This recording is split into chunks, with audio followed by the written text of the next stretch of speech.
Ai, desculpa, caiu aqui.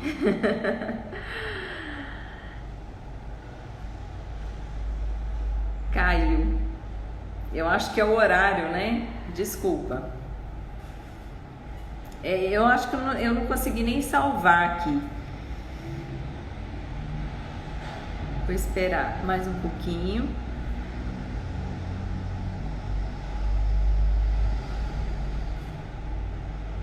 Ah, muito obrigada, Dani. Bom, então eu estava falando da gente incluir, né, quem fomos até agora, que esse é o momento. Eu estou no Wi-Fi, sim. Eu estou no Wi-Fi aqui. Eu acho que na minha rede, eu não sei se tá travando. Deixa eu tentar aqui, peraí. Agora melhorou?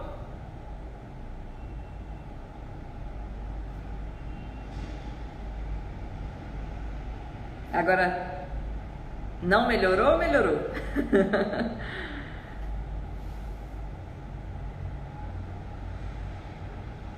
Ótimo, obrigada. Tá travando ainda? Ah, maravilha.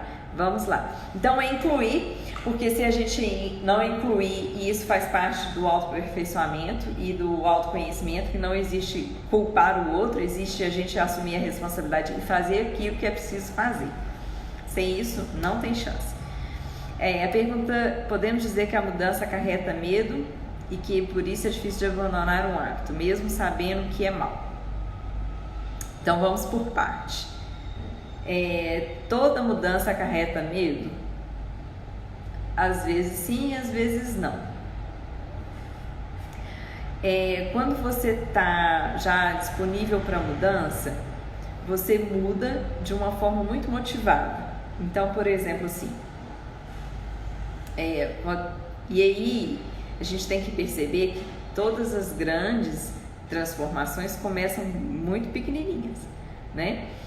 Então, por exemplo, algo que você quer muito, então você vai fazer, sei lá, um curso que vai acarretar uma mudança, né? Vai acarretar talvez uma mudança de disponibilidade de tempo, financeira, de dedicação, enfim, várias questões entram aí quando você decide fazer um curso. Então, por exemplo, e aí você decide fazer esse curso que vai, né, depender de esforço financeiro, tempo, deslocamento, enfim, várias questões. Isso é uma mudança na sua rotina? Isso acarreta medo? Não, porque é uma coisa que você quer muito. Então, às vezes, eu até quero mudar, né? Quando acarreta medo, na verdade, é assim, eu até quero mudar, mas eu ainda não estou enxergando o resultado final. Porque olha só, quando eu decido fazer o curso que eu quero, eu estou imaginando, eu já estou antecipando o resultado final, não é isso? Quando eu consigo antecipar o resultado final, então esse curso vai me trazer, sei lá, mais um título, ou além do título vai trazer mais reconhecimento profissional, enfim, várias questões.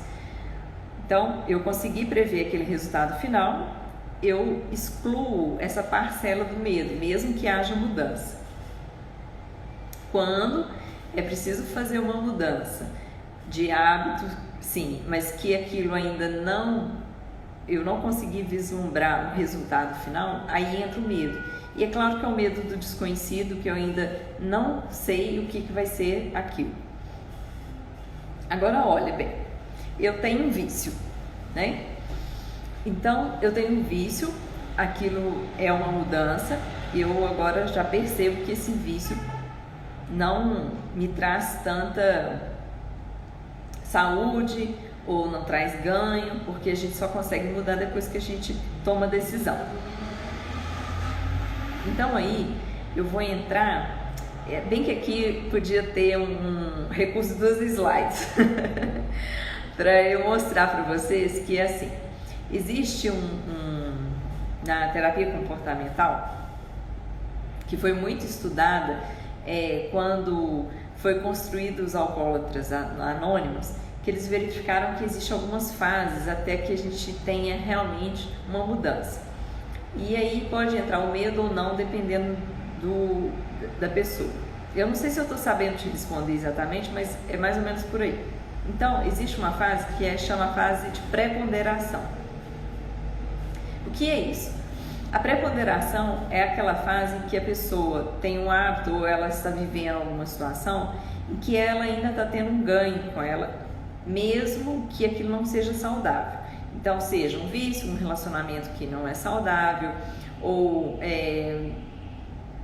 um comportamento que não é saudável.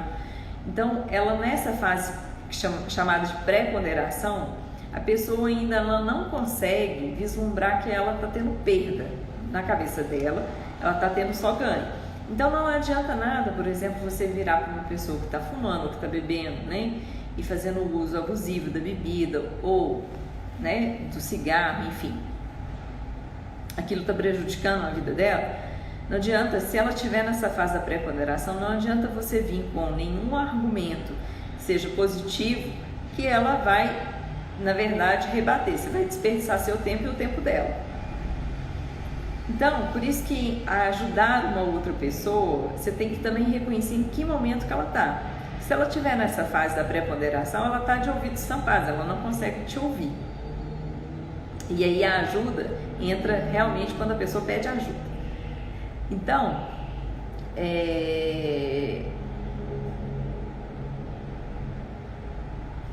peraí, eu vou ler, só terminar esse raciocínio que eu vou ler as outras mensagens, tá? Então, passada a pré-ponderação, a pessoa vai para a fase da ponderação. O que é a fase da ponderação? É quando a pessoa já consegue perceber que ganhos e que perdas ela está tendo. Nesse momento é que ela já consegue avaliar tanto a perda quanto o ganho. Aí sim existe um momento em que você pode auxiliar ela a fazer essa checagem, vamos dizer assim. Olha, seria melhor se você parasse de usar o tal substância, seria melhor se esse comportamento fosse assim, assim, assado. Nesse momento, se você mostra para essa pessoa outras possibilidades de ganho, claro, ela já consegue reforçar a necessidade de mudança. Então, nesse momento é possível que ela mude, né? Que ela tome a decisão. Então, aí a fase seguinte é a tomada de decisão. Ela precisa decidir que ela quer mudar, que ela quer parar de usar ou abusar, né, da substância, etc. Que ela, enfim, quer mudar. A decisão parte da pessoa. Se ela própria não decide, e essa decisão é imposta, ela não consegue ter vamos dizer assim, a força necessária para continuar, porque na fase seguinte da decisão é a ação. Se a pessoa não toma decisão por ela mesma, ela não consegue ter a força necessária para agir da forma como é preciso, ou seja, eu preciso deixar de frequentar, eu preciso não comprar, eu preciso mudar de comportamento, eu preciso buscar ajuda. A ação significa buscar ajuda, significa se ancorar em bases firmes de apoio. Isso ela só consegue se ela mesma decidir. Então, nesse momento, fica fácil de mudar o hábito. Então, por isso que difícil a gente abandonar um hábito, não é só por causa da mudança em si, que para algum momento ela pode acarretar medo ou não. É porque existem vários componentes, existe um contexto, existe a tomada de decisão, existe o agir, isso tudo integra esse processo de mudança. Tá bem? Então vamos lá. O Dinho. Tá joia, Dinho, te espero em outra live. As mudanças que nos causam mais medo são as que mais nos mudam. Pode ser. Eu vou refletir um pouquinho sobre isso, Dani. As mudanças que nos causam mais medo são... Na verdade, o que eu acho sobre isso? Eu leio mais ou menos assim, ó. As mudanças que eu mais resisto em fazer são as que mais nos mudam. É verdade, aí eu concordo. Porque a gente sabe que é preciso fazer, mas a gente fica resistindo. Então, quanto mais a gente resiste, mais a gente coloca vários componentes, seja de medo, de preguiça, de etc, de culpar o outro, de vitimismo e etc. Então, quanto mais a gente resiste naquilo que é realmente necessário, é claro que ela vai mais nos transformar, porque ela vai custar mais a nós mesmos. Mas pode ser de outro jeito. Pode custar muito pouco, se a gente realmente estiver disposto a tomar a decisão e a agir por nós mesmos. Entendeu? Esse é o meu ponto de vista, assim, eu consigo ver dessa forma. A gente resiste, né, muito, e é porque a gente ainda está tendo um ganho. Então, quando a gente para de ter um ganho, ainda que seja falso, seja só pra gente, a gente muda isso rapidinho. A transformação, eu aprendi isso muito. Então, vou compartilhar para vocês. Quando eu fazia o curso de constelação familiar, o primeiro curso que eu fiz, né, porque depois eu fiz outras formações, fiz atendimento individual, enfim, fiz outras formações, mas a primeira vez eu era a última pessoa a constelar. Por quê? Né? Eu já sabia que a minha batata estava assando, é claro que a gente sabe, e então eu timidamente levantava a mão lá no fundo, era a última pessoa.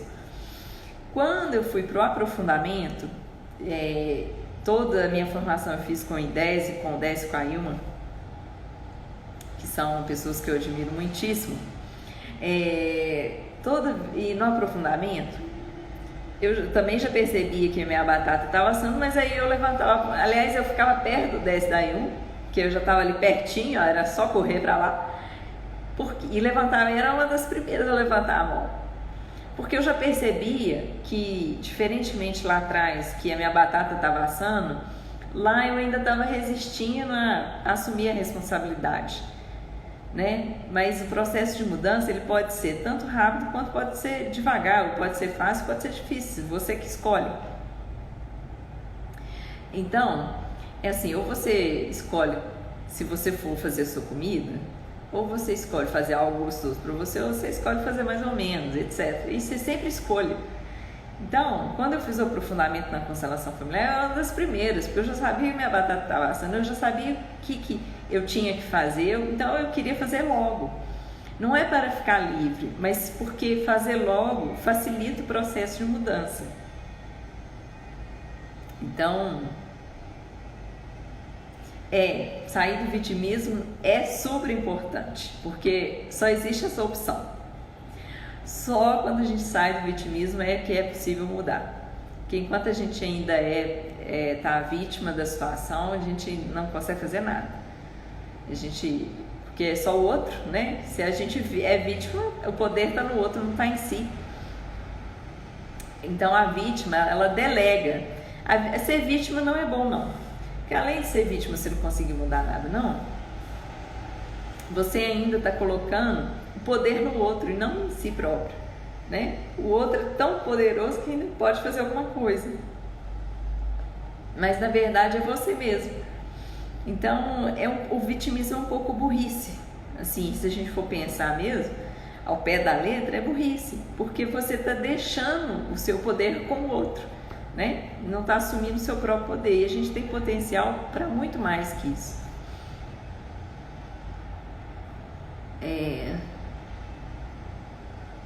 Ok, Rosa, eu já vou te chamar. Vamos ver. Valeu. Ser responsável. A gente ser responsável, né? Não tem outro jeito. Não tem assim. Não tem, infelizmente. Você tem que pegar a mão na massa mesmo. A construção é sua, não é do outro. Sobre ser responsável, essa palavrinha me remete a você ser você mesmo, né? Ser responsável. ser por você. Se você não for por você, vai ser por quem? Não é? Essa é a pergunta que eu faria. Se eu não for por mim mesmo, eu vou por quem? E enquanto a gente não está inteira, a gente não é por nós mesmos, não adianta ser pelo outro, porque vai ser só pela metade ou vai ser só uma parte, você não vai ser você. Então, ser responsável é ser você por você mesmo. A gente precisa de muita coragem para se expor, muita coragem. Mas na verdade, contar para você, Isabela, não é coragem, é humildade. Porque quando a gente está querendo esconder as nossas dores e etc, que a gente ainda está achando que assim, é muito importante, ou que a minha dor é mais importante que a dor do outro, ou que meu problema é assim, a vergonha ela tem um pouco de arrogância nesse sentido, que impede a gente de ir para frente. Então, coragem significa agir com o coração, né? Eu acho que vocês sabem, a maioria provavelmente sabe desse conceito. Então, quando a gente age com o coração, é natural. Então, quando a gente ainda está ponderando se a gente deve se expor ou não, significa que eu estou achando que eu sou melhor que o outro. No fundo, no fundinho, é mais ou menos por aí. A culpa no outro. Vitimismo não dá, gente. Vitimismo não cabe nesse momento. Imagina. Muito obrigada. Não é? Se não for por você, vai ser por quem? Então, Rosa, você queria... Eu vou te chamar aqui, você queria falar algo? E aí depois também, quem quiser participar, eu vou chamando aqui, tá?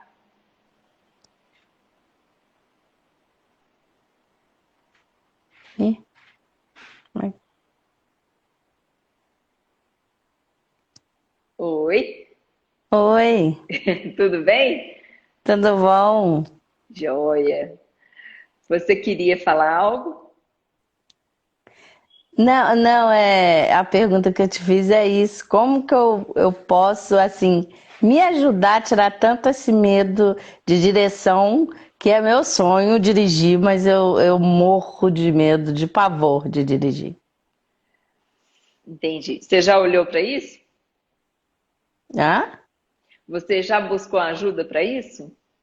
Não, não, até porque eu trabalho com uma psicóloga. Ah, E eu falei com ela, eu não consigo me abrir sobre a minha vida. Não consigo falar sobre a minha vida. entendi. Eu ajudo, né? Eu ouço, lá no meu serviço é muito sobre isso, porque eu sou enfermeira, trabalho numa policlínica, eu ouço, né? Você ouve, ajuda, mas eu não consigo ser ajudada. É essa a diferença que eu expliquei para ela. Entendi. Bom, sobre isso, eu brinco com umas amigas minhas que a gente tem que voltar umas duas casas, sabe? Uhum, E voltar as duas casas significa voltar no pai e na mãe. Porque quando a gente tem dificuldade de pedir ajuda, a gente tem dificuldade de receber do outro. E a primeira uhum, pessoa que a gente recebe é a mãe e o pai. Então, quando a gente ainda está um pouquinho preso nessa dificuldade de pedir ajuda, a gente pode olhar na nossa dificuldade de receber do outro. Porque se você é enfermeiro e você consegue ajudar as outras pessoas, ou seja, você consegue dar, né? uhum. E aí, às vezes, você acaba doando mais do que recebe, Uhum. não é? E É, é. aí causa um grande desequilíbrio. Oh, mas eu dou tanto, Uhum. né? E recebo pouco. Então, na verdade, quando a gente também está doando muito, a gente quer receber também incondicionalmente. E só quem nos dá incondicionalmente é mãe e pai, né? Mas como eu já Uhum. te vejo aí mulher adulta, Isso, que bem é adulta. bem adulta, eu voltaria lá numas casas lá atrás e olharia para aquilo que você ainda está pedindo para os seus pais. Hum. Ah, esse medo, Ah, a minha mãe é ele puro, entendeu? ah, Então eu consegui muitas coisas, graças a Deus, sair fora do medo, inclusive a enfermagem, né? ah. Que no início foi um medo. Mas a minha mãe é o medo em pessoa. Então ela Então, passou muito isso pra gente, muito, muito. então você fala para ela, mãe, por amor a você, eu estou sentindo muito medo hoje. Passou todo o medo dela pra gente. Não é? É. Você fala para ela, eu te amo tanto que hoje eu estou morrendo de medo de aprender a dirigir. Dirigir. E ela me cobra isso, tá, André? Ela me Ah, cobra. Ela claro! falou: minha filha, por que você não tira a carteira para você vir na minha casa sem precisar de ninguém? E a gente ia às compras, né? Nós duas que ela fala. Falei, mãe, porque eu morro de medo. E quem me colocou esse medo foi você. Não, pera lá. Em vez de você colocar a culpa nela, você coloca a Não culpa em é? você mesmo Você e fala mesmo. assim: eu te amo tanto, eu te amo tanto que eu continuo tendo medo de dirigir. Continua de medo de dirigir.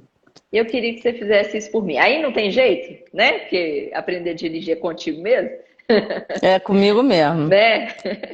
Então você chama ela para fazer aula contigo. Não sai de casa. Ela não Ah, sai. leva ela, não tem jeito não? Não, ela é um quadro depressivo de muito tempo já. Então você leva uma Aí fotinho dela lá contigo. eu levo a minha fotinha. Então tá. Pode deixar que eu vou voltar aqui com você falando que eu tirei Combinado. minha carteira, se Deus Isso, quiser. tô Amo, esperando. amo sua live, tá? Adoro você, adoro todo esse trabalho, tá? Sou apaixonada em constelação familiar, até porque a psicóloga que trabalha comigo, a Magda, Aham. também faz constelação familiar, é uma excelente profissional como vocês. Ah, muito obrigada. É, Obrigada. excelente. Muito Gratidão. obrigada por vocês fazerem essa live pra gente. Agradeço muito, isso ajuda muita gente de Então olha lá verdade. para sua mãe e para seu pai, tá? Tá bom, pode deixar. Em vez de você honrar tendo o mesmo medo, você honra fazendo um pouquinho diferente. Diferente, então tá bom. Tá Tá bom, bom? muito obrigada. Nada. Vamos continuar aqui. É, Vocês querem. Alguém quer participar?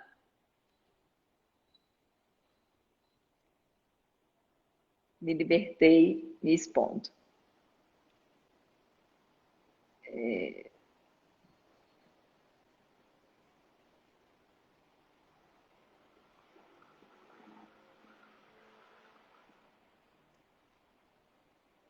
Ah, muito obrigada. Bom, ok. Se quiser participar, você só me manda o convite aqui de participar aqui, ou então eu vou continuar colocando, continuar respondendo, né? Como funcionam meus atendimentos? Ei, Lu, minha irmã entrou. Lu, querida, muito obrigada.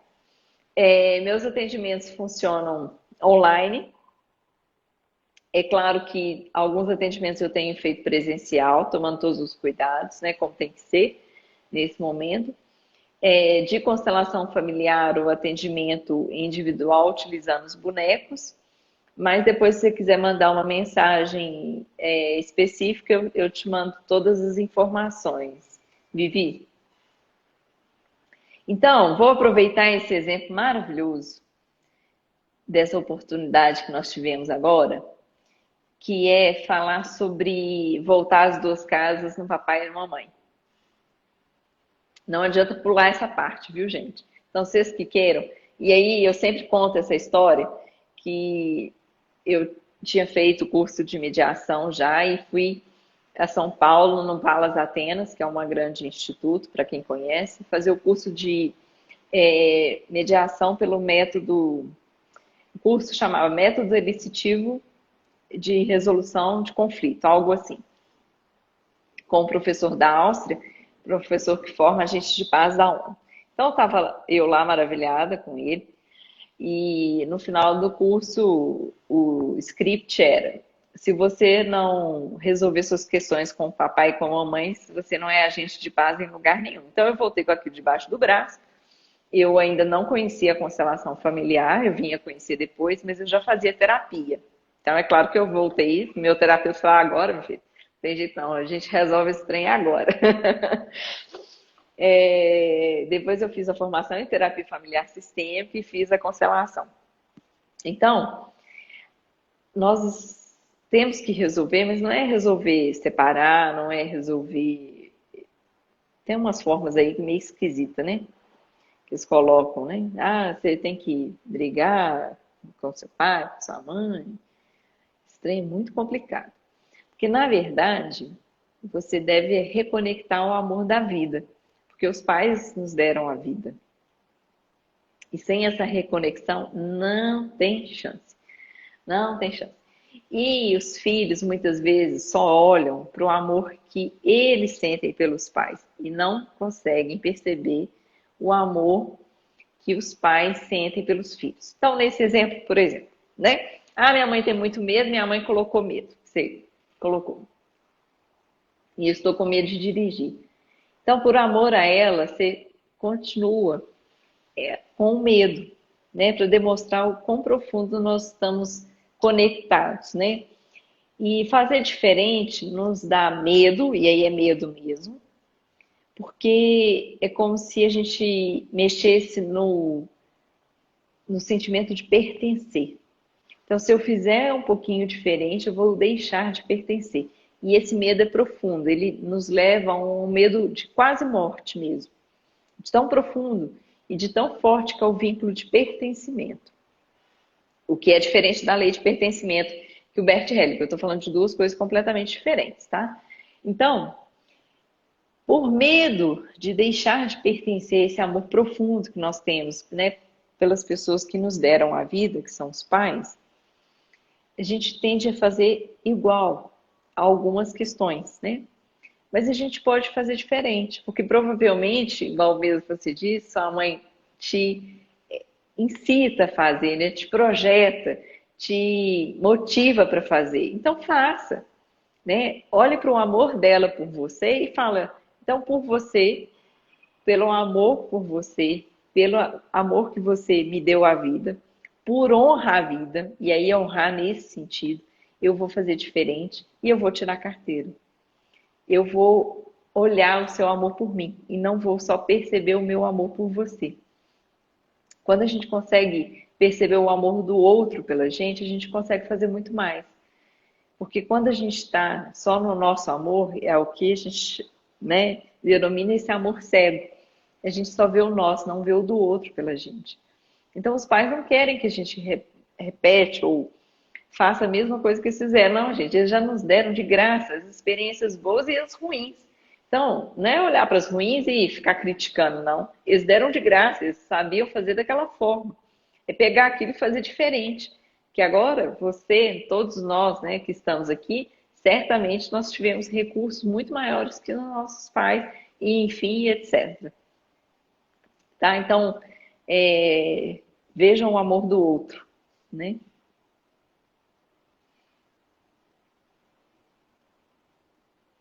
Deixa eu ver aqui.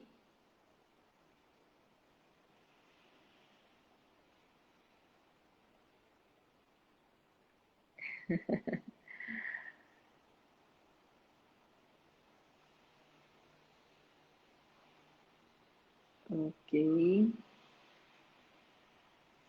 Oi, Lu, faça uma pergunta. Vou te chamar aqui. Pode?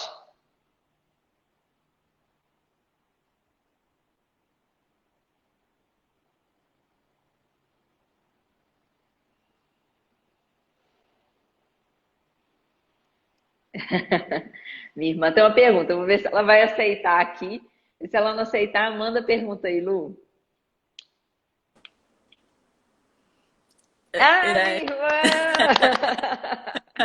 Ei, tô Lu, meio linda! descabelada aqui. Oi, Sem Dé. problema não, você tá linda. Obrigada, você Ai, que também. bom te ver. Vamos te ver Ai, gente, também, vocês né? filmam esse momento, viu?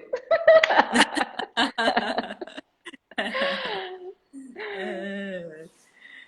Então, né, acho que primeiro eu queria agradecer. Acho que você tem a maior influência de eu ter começado o meu processo terapêutico. Você que Ah, sempre me gente. incentivou. Aí, queria perguntar qual que foi sua maior dificuldade nesse processo No de processo terapêutico? terapêutico.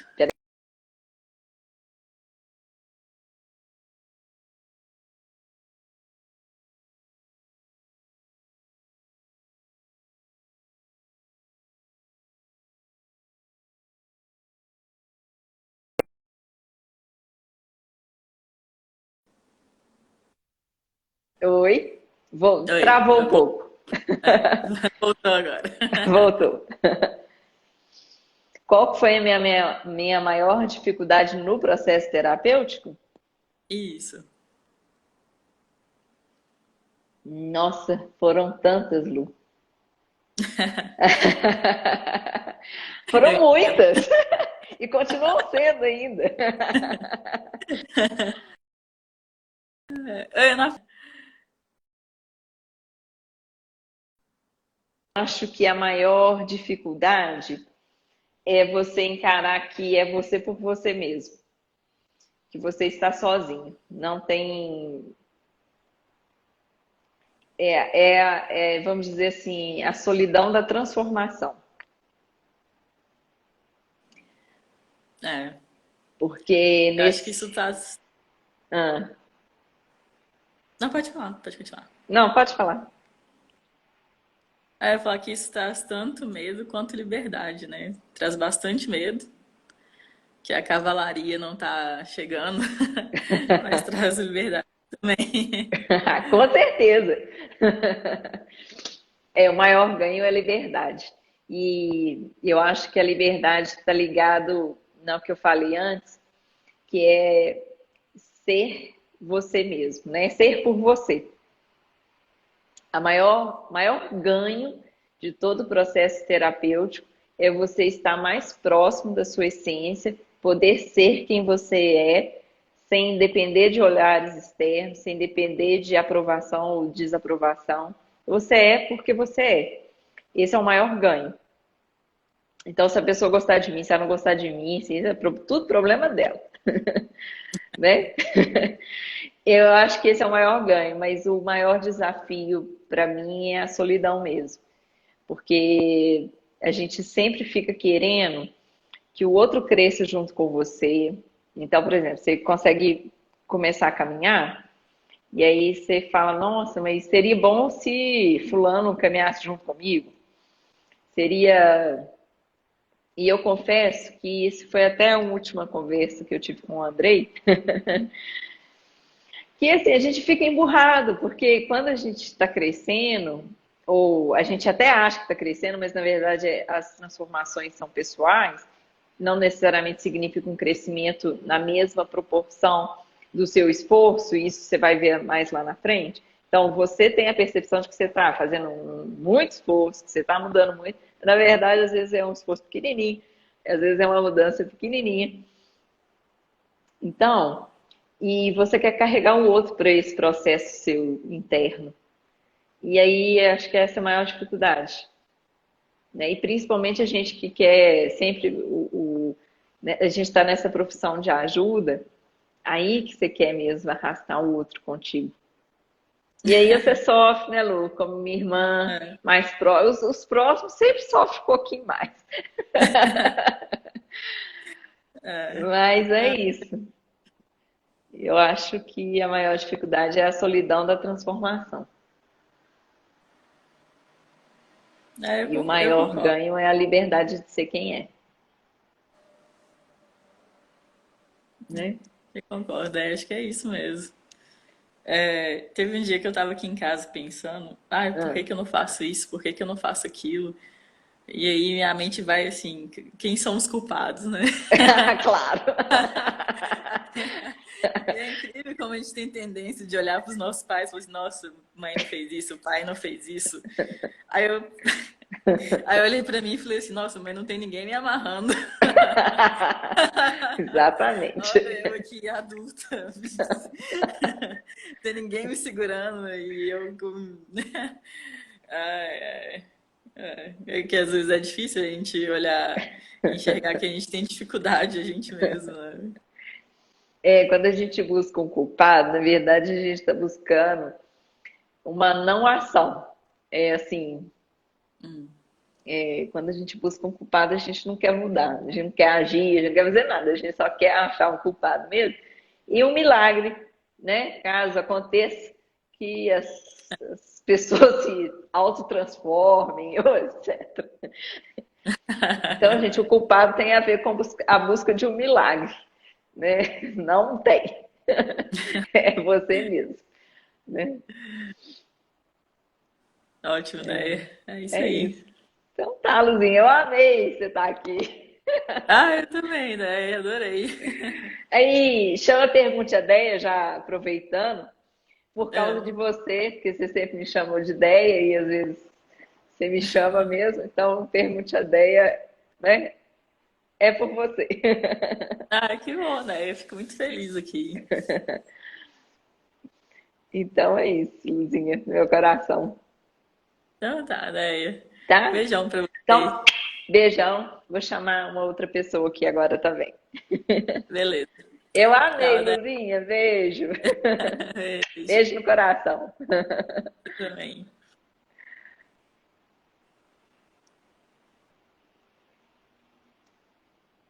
Bom, minha irmã linda, maravilhosa. É, a solidão da transformação. Quem falou que queria fazer uma pergunta aqui agora? Pode me chamar de novo? Ah, aqui, ó. Eu vou te chamar, se você não quiser, Rosângela, aí você me manda a pergunta aqui. Ah, Beto, eu vou te chamar aí também.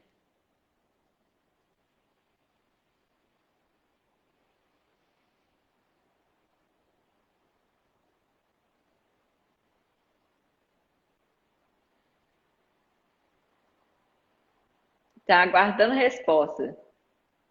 Você tá vendo, Rosângela, que eu tô te chamando?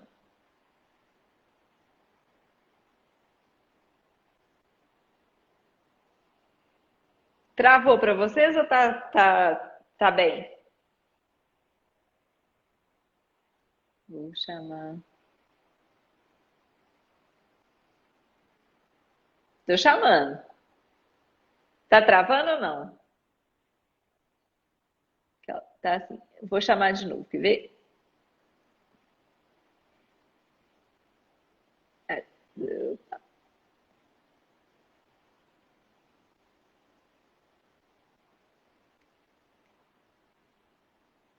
Ah, ótimo. Ah, acho que tá conectando agora. Foi, Ah, foi. Obrigada. foi. Tô no banheiro, tá? Trancadinha. Ai, ótimo. Aposto que é uma boa pergunta. Andréia, Sim, eu tô te conhecendo agora por esses dias. Até fui correndo ali no Instagram, ali pro enquanto eu ouvi aqui. Falei, deixa eu conhecer melhor um pouquinho essa moça. sim. Andréia, eu sou advogada, Uhum, já advoguei, sou primeiramente, assim, minha formação, sou pedagoga, uhum, professora, atuante. Hoje eu estou na Secretaria de Educação, no órgão central. E advogar, eu advogo, meu esposo é advogado também. Eu uhum, fiz direito, mas nunca consegui deixar a educação. Mas uhum, sempre que eu atuei na área da educação foi na questão do direito da criança, do adolescente, questões de família.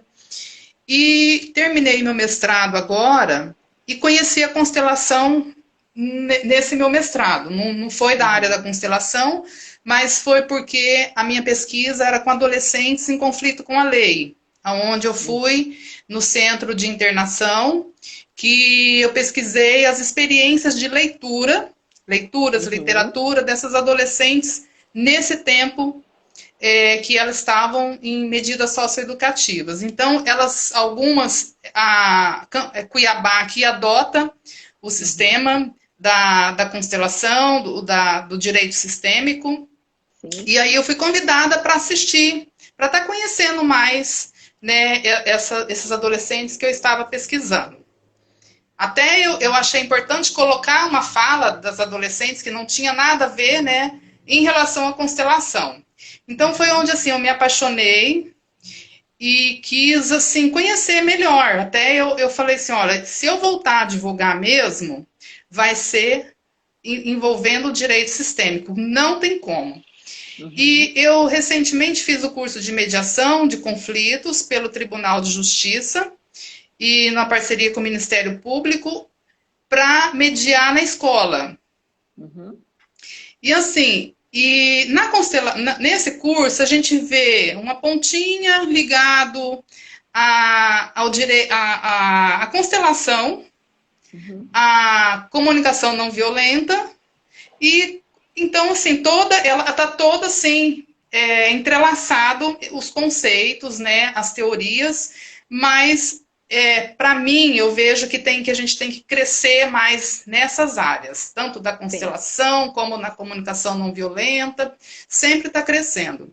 E eu tenho assistido uns cursos, essas lives maravilhosas que esse tempo está nos proporcionando, só que eu me sinto assim, na mediação, meio frustrada, porque quando eu vou mexer com a constelação, eu fico mal, eu adoeço, eu sou muito de ler e buscar e ir aprofundando. Nesse aprofundamento, eu estou tendo conflitos internos.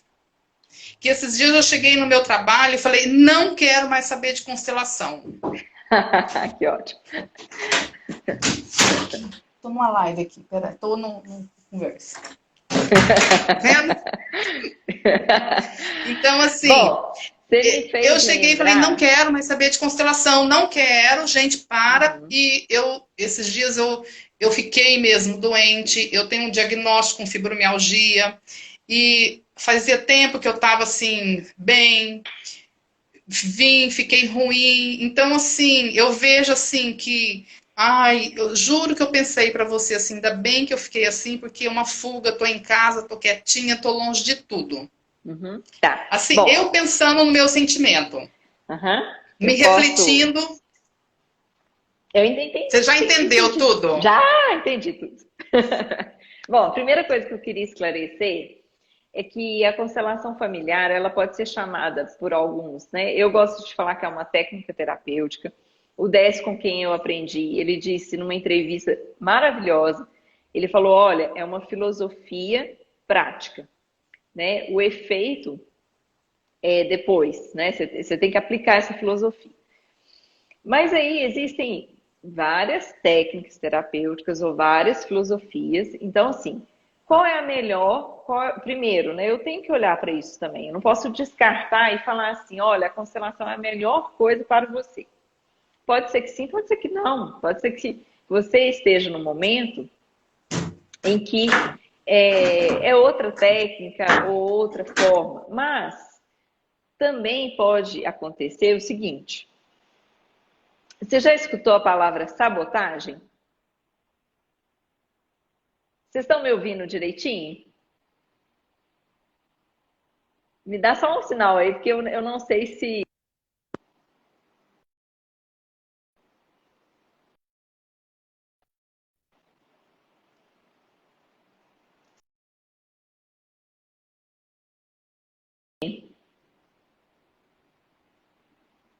Opa, beleza. Bom, a Rosângela caiu aqui o vídeo, mas, Rosângela, te respondendo, então, assim, então, existe a técnica terapêutica ou a filosofia, a constelação familiar, da forma como você preferir, né? Existe assim, eu entendo que a constelação é isso. Ótimo, né? Eu entendo, Andréia, que ela é uma técnica terapêutica que a gente possa utilizar. Ela é adequada para todo mundo? Não. Não porque a pessoa tem que escolher, eu não tenho que escolher para ela qual que é a técnica melhor para ela. Bom, então estamos aí. Temos a constelação como um recurso disponível. Então, existe a sabotagem, né? Vocês já ouviram falar desse termo. Então, a autossabotagem é pior ainda do que a própria sabotagem. Mas de onde vem esse termo? Eu até aprendi com o Décio e depois eu fui pesquisar mesmo. Vocês sabem o que significa sabotagem? Sabotagem, lá na época da Revolução Industrial, quando começou a ter algumas revoluções industriais lá, então eu não vou saber exatamente em que época que foi, mas os operários, eles colocavam um sapato nas engrenagens, porque aquilo fazia parar o processo, e como fazia parar o processo, eles tinham a possibilidade, então, de poder fazer as manifestações. Então, se a gente pensar que o termo sabotagem significa parar o processo, significa que quando a gente está criando dificuldades para nós mesmos, significa que a gente está querendo parar o processo.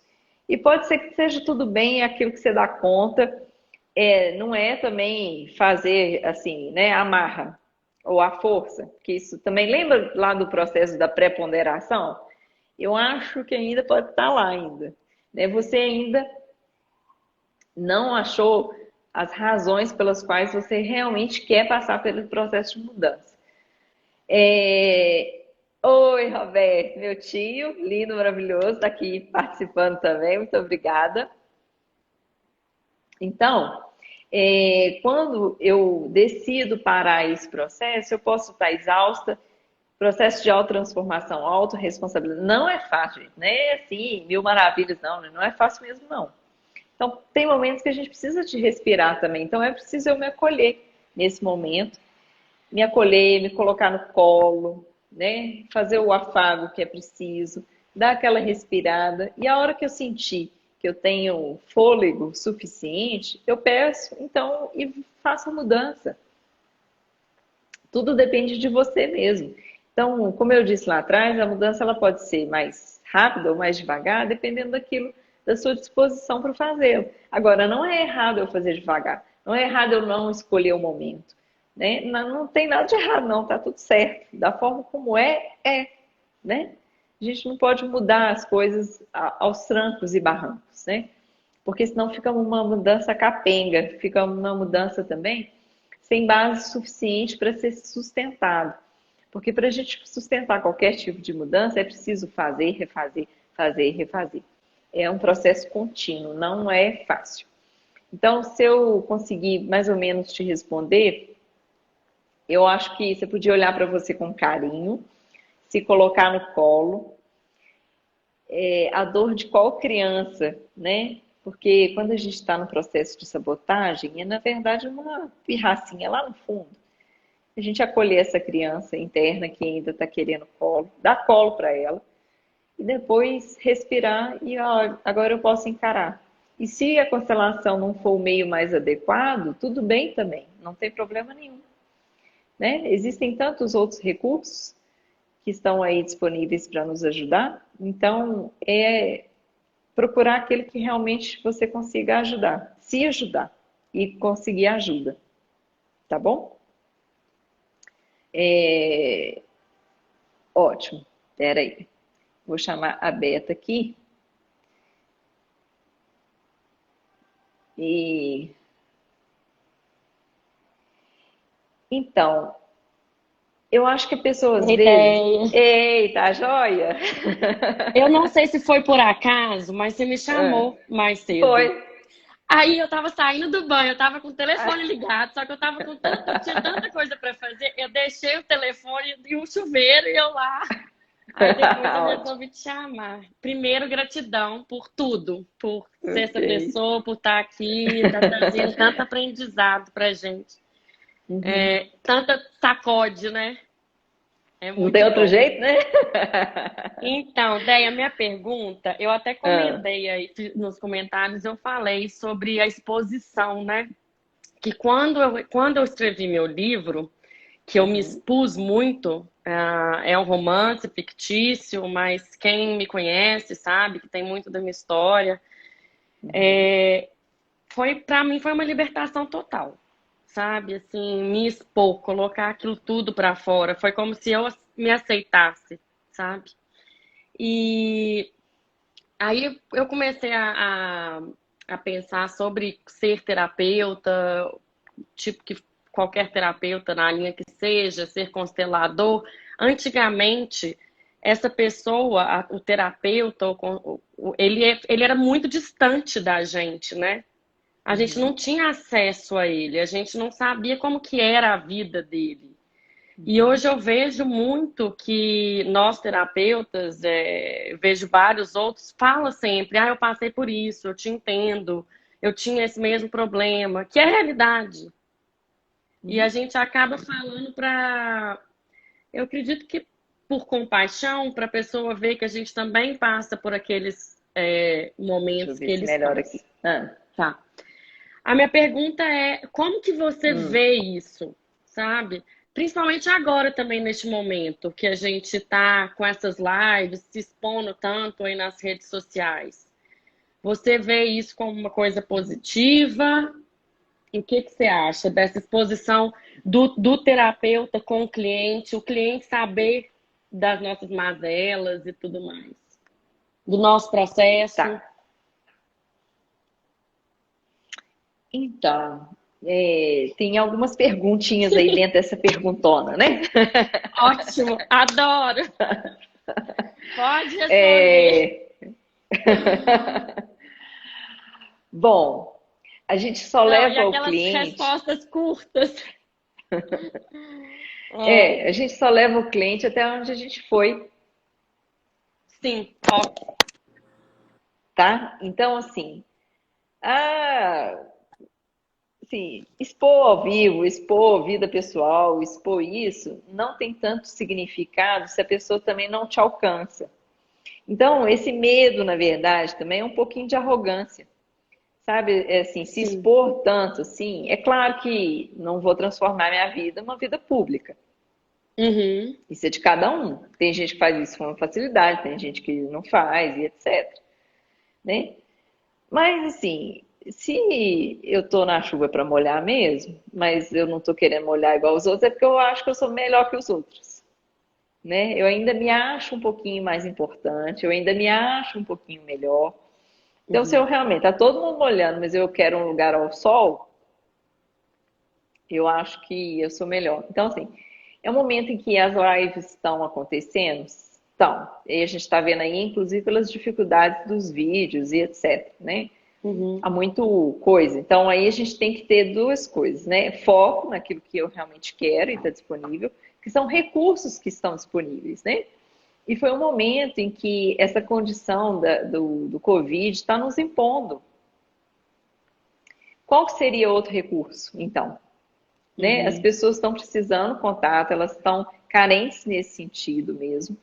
E aí agora surgiu esse recurso. Eu acho que se a gente souber usar o recurso de uma maneira responsável, de uma maneira que a gente possa realmente aprender, é fantástico. Estamos aqui para isso. Agora, a questão da gente levar o cliente até onde a gente já foi, é assim, cada terapeuta tem um cliente que merece, e vice-versa. Por quê? Ai, ai. Uai. Porque assim, quando você começa a resolver a sua questão lá com sua mãe, vai aparecer um tanto de cliente com dificuldade com mãe. Né? Porque significa que você está precisando aprender mais um pouquinho.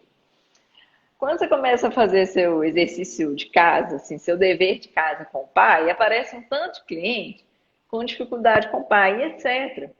Porque a vida é espelho, gente, não adianta. Né? A gente reflete, assim, e pode ser ao vivo, online, etc., que a gente sempre vai... fugiu a palavra agora? A gente sempre vai emitir aquilo que a gente é. E, gente, o humano, a gente não esconde. Então, muito obrigada pelo jeito mineiro. Gente, se eu estiver muito da roça, como o povo fala, vocês me falam. Não tem jeito. Então, a gente emite aquilo que a gente é. E a gente emite também a nossa postura interna, que é o essencial. que é o que o outro capta. Isso Então, que a eu tô. nossa... Desculpa, Andéia, só para fechar o que você acabou de falar, isso que eu tô achando tão lindo e tão maravilhoso nesse momento, assim, a maneira com que a Rosa falou com você e como que vocês estão disponibilizando, você, Dr. Clayton, o Sami, todas as pessoas que a gente acha tão superiores mesmo, assim. nada disso. Sim, vocês estão se igualando, isso é tão bom, é tão fantástico, assim, não tá longe, sabe? Uhum. É muito bom, eu sou muito grata, assim, a ter essa oportunidade de estar em contato com vocês. Muito obrigada. Eu que agradeço a oportunidade de vocês participarem, porque a gente, do lado de cá, sem vocês aí, não seria nada, né? Que bom, que bom. Então, muito obrigada. A gente Então é não isso. é fácil também estar aqui, não, sabe? Ó. Mas estamos aqui porque o que eu mais aprendi, Beto, e eu sempre tive esse receio, que eu até comentei com a Isabela, que é muito difícil para mim, às vezes, compartilhar conhecimento. Não é fácil. Não vou falar, eu compartilho isso que fascina. Não, sabe? É um esforço meu mesmo, porque eu sempre achei que o outro ia roubar de mim. Então, não é fácil. Então, assim, é um aprendizado constante para mim. Então, assim, eu às vezes tenho algumas facilidades e essas facilidades, tá? Me acham assim, aí me levam para aquele lugar lá de importante, de que sou melhor, não tem nada disso. Sim. E a gente só consegue perceber isso quando a gente compartilha mesmo sem medo, porque a troca de recursos aí pode verdadeiramente acontecer. Quando a gente está segurando o recurso, a gente faz com que o outro segure o recurso dele também. Então, por exemplo, agora, você, ao você participar, Entendi. você também está compartilhando recurso. Sim. Então, o fato de, então, você ter decidido, a minha irmã também, a Rosângela também, ter todas as pessoas que estão aqui participando, elas estão compartilhando recursos delas. E aí eu estou também. Então, é uma troca. E isso existe o equilíbrio, né? Então, quanto mais a gente quer segurar algo, né, com temores, e aí eu estou falando de mim, mais eu fico pobre, né? Então, ao aprender isso, para mim foi muito importante, né? Poder Fazer realmente... com tanto amor, né? Porque desde a primeira vez eu que eu amo te mesmo. vi, quando eu te vi a primeira vez no workshop, eu olhei assim, não, ela gosta mesmo do que ela faz. Assim, eu amei aquilo. Foi a primeira impressão que eu tive. Como que ela faz com amor e com prazer. Isso Muito é verdade. Tá bom, eu que agradeço. Bom, Muito parabéns, obrigada pela vou continuar participação. te seguindo. Tá, Beijo. joia. Obrigada. Beijão pela participação. Beijão. Obrigada.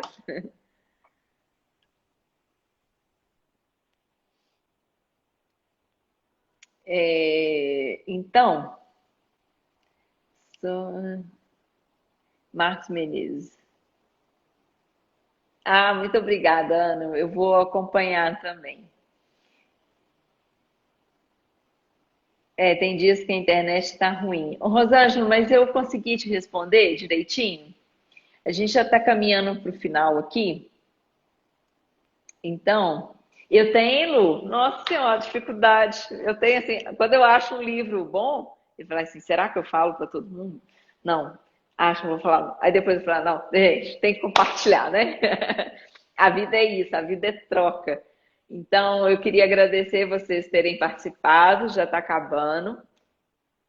Quem tiver mais perguntas, encaminha para mim, porque eu vou fazer essa live de novo, mas eu ainda vou ver a data certinha e falo com vocês.